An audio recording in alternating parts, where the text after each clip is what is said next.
Ufee harka simmichiree sina qanqaalee harka sin cabsaroo jedhe immoo harki keenya xiqqoo akka malee furdatee jira. Jaanjoon tarsiimoon qabdu Sibaat Naggaa faana mari'atanii Oromoo bilisa baasuu barbaadu. Hin kijibuu miti hin tarsaa. Oolmaa caffee irratti kan dubbatameedha. Qabsoon Oromoo 4 kiiloo baatee kana booda Sololoo fi Gidaamitti hin deebituudha. Dhaadannoo kaleessa Shimeen gartee hayyootatti dhaadachaatiin tureedha. Akkasuma gartee warra kaleessa isaanii waliin hojjetaatiin ture kan isaaniin adda bahee warra akka Dr. Milkeessaa miidhagaa fa'aa kan ilaallatu jechuudha. Hayyoota keessaa immoo deebisaan kennameelleen tokko isa kana. Deebisaa kennamee fi waan Shimeen jedhe kan hedduu takka gartee akka qoosaatiitti illee sooshaal miidiyaa kanarratti illee ajandaa guddaa ta'e jechuudha. Mee viidiyoo Shimee kanaa akka tokko waliin dhageeffannaa shaashaa nama godhallee waan ta'eef jechuudha. Ana Abduu Moobaala biraa bagara deebiidhaan gara chaanala kiyyaa dhuftan isin jira. Caffeen Oromiyaa kaleessa marii hayyootaa duratti taa'e. Kan gaafa duraa kan Itoophiyaanota san malee kan ammaa kan hin dhaqqabanne jechuudha. Odoo san boodatti gartee kan taa'amu taate kana caala gartee waa hedduurraa argina jedheeti yaada. Keessatti ka taa'ees Dr. Milkeessaa keessattuu Dr. Milkeessaa miidhagaa amma bar Johaar irraa tokko fudhatee Dr. Milkeessaanis dhiyeenya kana warra mootummaa deeggaru biratti hedduu takka qeeqamaati jira jechuudha. Keessattuu gartee miidiyaalee habashootaa irratti waa'ee Abiy yeroo inni haasa'u kanarratti hedduu takka isaan waan dallansiisaa jiru fakkaata jechuudha. Mi haasawa Shimeen kaleessa godhe keessaa baandaa kajiru jalatti kan inni haasaweedha. Akeekkachiisaa fi dhaadullee inni dhaadate jechuudha. Deebisaa booda irratti ilaalla. Siyaasni ammaan booda okkoraan jetteedhaan ololaan hireen argamu hin jiru. Karaa tokko qofa karaa nagaa fi karaa dimokiraatawaa ta'e qofa. Karaa nagaa fi karaa dimokiraatawaa ta'een sinfaana nan hojjedha kan jedhe hojii kan danda'u qaama kamiyyuu hojjisiisuudhaaf ni qophaadha. Waliin hojjechuuf qophaadha. Kan immoo dorgomee hiree argannaan immoo aangoo kenninee fi nagaadhaan dabarsuudhaaf qophaadha. Sanaa ala garuu diinota Oromoo faanaan dhufee harka simmichiree sina qanqaalee harka sin cabsaroo jedhe immoo harki keenya xiqqoo akka malee furdatee jira. Nan cabaatti caccabdee akka nafa. Keessattuu baandummaadhaan keettoo ta'uudhaan diina biraatiif hojjechuudhaan karaan jiru cufaadha. Karaan jiru karaa Oromootiin walitti dubbachuu mariif marabbaadhaan haasa'uu karaa saniin furmaata fiduu. Sana alatti warra kaan abdatanii warra kaan jala hirkatanii warra kaan hin ta'anii garuu hawwii fi fedhii fi mul'ata Oromoo dukkaneessuun hin danda'amu. Maaliif aarsaadhaan fide kaa Oromoon itti dadhabee fide qeerroof qarree kumaa kitilatti dhabee. Qeerroo fi qarree kitilatu itti dhabame jijjiiramni kun akka dhufu wayyaaneen kuftee isaan akka dhufaniif jechuudha. Dhugaadha. Qeerroo fi qarree kitilatu itti dhabame. Kan wareegamee fa'u namni afaan Oromoo dubbatu tokko 4 kiiloo seenee akkuma siidaatti achi na haa dhaabbatuudha moo jijjiirama siyaasaa barbaada moo qaamni achi seene suni akka barbaade na haa godhu afaan Oromoo dubbataa waan fedhellee yoo ta'e amma jecha farsee bulaan jiru tokko jirami waan fedhellee yoo ta'e mootummaan kun mootummaa Oromooti. Diinota firoota Oromoo keessaa bahee diinota isaan amma Oromoo fakkeenyaaf jijjiirama kana keessa warri gaafa duraa gartee wayyaanee keessatti diinota isaan jiran san keessatti dandamate kan akka Haacaaluu Hundeessaa kan akka gartee Battee Urgeessaa kan akka Abduu Jabbaar Hussein Barammaa fira kana keessa wareegamee maaltu yaadame isiniif fakkaatame. Oromoon karaa afaan Oromootiin gartee Oromoo waliin haasa'uudha malee diinotatti hirkatee isaan waliin hin ta'uu jechuun akka waan Oromoo kana ijaaranii Oromoo kana waliin tokkoomanii amma isin dhuguma rabbii siyaasa amma dhufte sana irratti Oromoodha moo diinota isin jettan santu irra miidhame amma. An jechuun Shimeen kun uf dhageeffata fakkeenyaaf waan haasa'u kana irra deebi'een dhageeffataan jira yeroo takka mee hundaafiyyuu. Jaanjoon tarsiimoon qabdu. Imaammatan qabdu, tooftaan qabdu, kaayyoo dhaabbataan qabdu, haasaa dhaabbataan qabdu. Firashiis, diinashiis gaaf tokko walqixa irra caalayyuu firashii rukutti. Jaanjoon tokko nu keessaa biqilee diinota keenya faana hiriiree kan hojjechaa jira. Sibaat Naggaa faana mari'atanii Oromoo bilisa baasuu barbaadu. Humna guyyaa. Sibaat Naggaa wajjin jaanjoo karooran qabdu, haasawaan qabdu, tarsiimoon qabdu.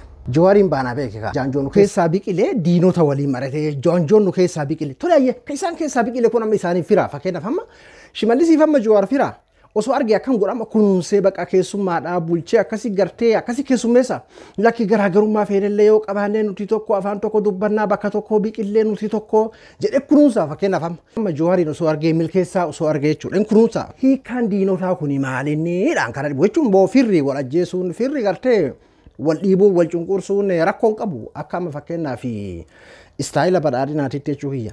Jarri amma jaanjoon isaan jedhan kuniin hayyee diina isaaniif hoo maal tawaadhaan amma Shimeen maal godha amma fakkeenyaaf Johaariin osoo argate amma akkam godha fakkeenyaaf Shimeen jechuun firame amma isa keessaa biqilee asirratti Johaar ammoo deebisaa kennee ture hayyoo inni as keessatti kaa namoota hayyoota jedhee jumlaanis keessattuu ammoo tan amma Johaar maaf deema Sibaatuu Naggaa waliin warri gartee marii san taa'eera guddaa Johaar ka qubnitti qabamaa ture waan ta'eef hin jedha deebisaa Johaar laala Shimeen kaleessa hayyoota abaaraa oole inni illee qalama waan tuttuqee fi jibba hayyummaadha. Onne irraa maddisiisee ni qaba jedheetiin hin yaadu. Abjuma halaqaa isaa kan barnootaan adda baheessan bakkaan gahuudhaa fi dachii dhiitaa jira. Caffee Oromiyaa keessatti gara daqiiqaa 10 dhiyaatuuti kana kan inni haasa'e jechuudha. Shimee kaleessa aara guddatu fuularraa mul'ata. Akkuma argitan kana jechuudha. Aaraanii daqiiqaa 10 ol haasa'e. Daqiiqaa 10 ol gartee hayyoota kana akeekkachiisee abaaree jaanjoo jedhee kan akeeka hin qabne kan marii hin beekne kan gartee haasawaa hin qabne kan tarsiimoo tokkollee hin qabne akkanuma jaanjayeetuma haasa'u inumayyuu diinota gartee Oromoo warra akkasii baatu naggaafa waliin haasa'u jedheeti. Deebisaan Jawaartuun ammoo haganu. Jawaar maali amma deebisaan haganaatu? Maaliif bal'istee maaliif hin haasa'u Jawaar? Mee Kamil keessa fa'a. Humna guyyaa guyyaan daangaa Oromoo cabsee haadha Oromoo ajjeesaa qalaa jiru faana mari'achaa oolu. Oromoo faana immoo Oromoodhaaf qabsoof namoonni hin jedhu. Humna finxaaleeyyii faana hojjechaa Oromoo irratti hojjechaa Oromoof qabsoofnaan hin jedhu. Oromoo isa kam? Waa'ee Oromoo isa kamii haasa'aa jiru? Haadha Oromoo isa kam dubbachaa jiru? Jarri kun safuus hin qaban. Safuu Oromummaa hin qaban. Oromoon koo waan walitti dubbatus qaba waan immoo golatti dubbatus qaba waan fuuldurattis dubbatu qaba. Waan golatti dubbatamuu fi waan alatti dubbatamullee warra adda baasanii beekanii miti. Orma gammachiisuuf jecha tarsa'aa oolu. Tokko tokko immoo nyaara hin qabu hin kijibuu miti hin tarsa'a. Tokko tokko asitti hojiitti kenninee hojii karatti godhan wallaalanii mataaf luka hojii gaggaragalchanii gaafa asii bahan tarsa'aa oolu. Hayyuu maal jedhama tokko tokko. Asirratti amma milkeessa baanan. Dhiyeenya kana milkeessaan hedduu takka hoomworkii waan kenneef natti fakkaata. Gaafa dura asitti gartee hojii itti kennine hojii mataa fi miira gaggaragalchanii wal keessa garagalchanii hojjechuu wallaalanii asii baanaan amma tarsa'aatiin jirudha. Amma dhuguma rabbii Dr. Milkeessaa miidhagaa ulaagaa jechuun dandeettiidhaan ayishimee kaleessa akkasitti caffee Oromiyaa illee gartee kofarsiisaa ture jechuudha. Mee hundaafiyyuu. Amala hindaaqoo qaba. Indaaqoon midhaan sassaabdeetti kennite nyaachuudhaaf jalqaba bittinneessiti. Uummanni Oromoo qabsaa'ee qabsoo 4 kiiloo erga galchee booda qabsoo Oromoo bittinneessanii Gidaamii fi Mooyyaalee fi Sololotti galchuu barbaadu bittinneessanii. Maalinni kun hayyuudha moo xiinxalaadha moo xibaaraadha moo maalinni kun? Diina Oromoodhaaf keetoo ta'anii Oromoo irratti hiree argachuun ammaan booda hin danda'amu. Boqonnaan sun cufamee jira. Oromoon aarsaaf lafee kaffaleen boqonnaa san ofirraa cufee jira. Lammataa boqonnaan bitamuu nama biraa jalatti jiraachuun irraa cufamee jira. An safartuu warra badhaadhinaa kana keessaa akka haga gartee faarsee bulaatiin ga'uttillee jechuudha. Amma beeki waa'ee paartii isaaniitiin kan isaan dubbatan. Oromoodha bakka amma. Oromoo jechuun badhaadhina jechuudha. Badhaadhina jechuun Oromoo jechuudha. Akkasitti safaran. Oromoon amma aarsaa barbaachisu kafalee 4 kiiloo seenee jira. Kana achi gartee Gidaamii fi Mooyyaleetti deebisuun hin barbaachisu. Bosonatti deebisuun isaan kana booda jechuun bakka biltsiginnatti buunaan Oromoodha dhumatti Dr. Heenok Gabbisaa Dheengada dubbatee ture. Biltsiginnaatti akkana tiiticharraa kaafnaan Oromoo miite jechuudha. Biltsiginna dubbatti taanaan Oromoo miliyoona 60 jechuudha kan booyu. Tole hayyuu warri ufiin jettu akka handaaqqooti. Akka lukkuuti akka hindaaqootii ni facaafti. Isinoo akka hindaaqootii miti ijaaraa jirtanii. Oromoon akkam keessa jira. Godinaan alaabaa dhaabbatee hin jiru. Ati tuulamni akkasi afaan baalee dubbadha. Maaroon akkasi booranni akkasi hatta bar Haacaaluun gaafa gartee inni wareegamu. Haacaaluun kan tuulamaatti nama biraa maaltu gahee akka sadarkaa jedhamurra gaheme. Goobanni waan tuulama ta'eef itti tuulame akka jedhamu. Kana ajaa'ibsiisu wanni karaa gartee fakkeenyaaf badhaadhinaa kanaan ta'u hundinuyyuu halaal yookiin waaqarraa bu'e. Oromoo tan haganuma bakka amma haganumatti beekan Oromoon amma booda aarsaa kafalee 4 kiiloo seenee faca'uun qabu Gidaamitti Oromoo kana uummata akka waan beena isaanii amma fakkeenyaaf haganallee beeku amma Oromoon jijjiirama qananii jijjiirama siyaasaa barbaadamoo nagahaan jiraachuu barbaada bilisummaa ofiin of bulchuu barbaadamoo namni afaan Oromoo dubbatu tokko achi seenee haawiltii ta'ee haa taa'u yookiin ammoo akka barbaade na haa godhu halaalii jechuudha.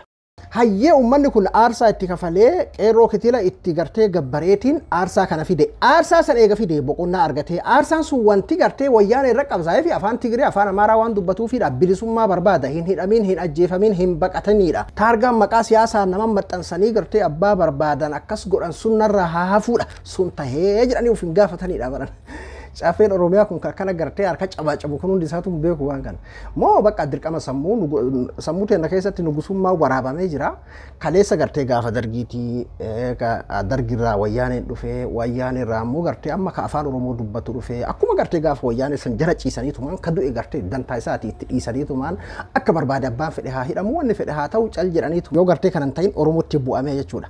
Ani maaliif warruma gartee isaan qeequ hayyootuma amma isaan qeequ kanarraayyuu maa uf hin ilaalledha yookiin waan kana gartee ashaashaalanii waan kana bareechanii dimokiraasii fidanii wayyaanee caala uf mul'isanii hidhaa fi ajjeechaa siyaasaa kana dhaabanii maaliif hin mul'annedha. Hayyee waa'ee cabacabaati wanni tokko ansaa harka dhayaantuun fakkeenyaa fi dirqamaan tarsiimoo fakkeenyaa fi caffee Oromiyaa kana keessa jira. Wanni tokko tahuu baate maal jedhanii maal jedhamu baate harkumatu dhawama. Jaanjoo harka dhawuudha. Na haasonni caffee Oromiyaa irratti shimeen gartee godhe keessaa kan hayyoota irratti gartee inni dhaadachaatiin turee fi deebisaan Jooharilleen isii tana isin jechuu barbaadeeti. Mee isin maal isin fakkaata waan amma shimeen jedhe kana irratti Abduu Mobaala biraan qophii biraatti waliin deebinutti nagaan naa tura.